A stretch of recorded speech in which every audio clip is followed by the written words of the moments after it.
Hello everyone, তো চলে আসলাম একটা নতুন মিনি ব্লগ নিয়ে। তো দিনটা ছিল ঈদের তৃতীয় দিন, মানে হচ্ছে 23শে মার্চ। আমরা চলে গিয়েছিলাম আমার এক বোনের বাড়ি, সেখানে আমাদের ইনভাইট ছিল। তো যাই হোক, গিয়ে দেখলাম যে রান্না মোটামুটি কিছুটা হয়ে গিয়েছে।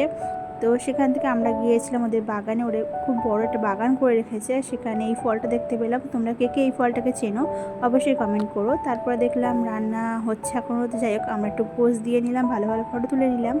তারপরে আবার রান্নার সাইডে গেলাম। সেখানে খুবই গরম ছিল, আমি দাঁড়াতে পারছিলাম না। তবুও বিরিয়ানি কী করে বানায় আমার জিজু, সেটা দেখার জন্য আমি দাঁড়িয়েছিলাম। তো দেখলাম স্টেপ বাই স্টেপ বানাচ্ছে। এই কলা পাতাটা হাঁড়ির তলায় দেওয়া আমি এই প্রথমবার দেখলাম। আমি কখনো এতবার বিরিয়ানি বানিয়েছি, কখনো দেইনি। তো জিজু দেখলাম দিয়েছে, আর ভালো লাগছে। হয়তো কোনো কারণবশত দিয়েছে, আমার জানা নেই। তো তারপর দেখলাম আলু বোখরা দিচ্ছে। আলু বোখরা যখন দিচ্ছে আমার তখন খুবই ভালো লেগেছে, কারণ আলু বোখরা আমি খেতে খুবই পছন্দ করি বিরিয়ানিতে। তো সেখানে দিচ্ছে, আর খোয়া ক্ষীর দিয়েছে সাথে। আর স্টেপ বাই স্টেপ সাজাচ্ছে খুব সুন্দর করে। আমি তো গন্ধে ওখানে দাঁড়াতে পারছি না, তখনই খিদে লেগে গেছিলো। তো যাই হোক, সবাই ওখানে ছিল, সবাই হেল্প করছে। আর জিজু কিন্তু মোটামুটি রান্নাটা নিজেই করেছে, আমরা শুধু জাস্ট একটু অর্ধেক হেল্প করেছি ওখানে গিয়ে। আর এদিকে দেখো, হাঁড়ি পুরো কমপ্লিট রেডি। এবারে জাস্ট তাপে দেবে, মানে যেখানে গরম হবে হালকা ভাপটা দেবে। এবার ভাপটা দিলেই কমপ্লিট হয়ে যাবে।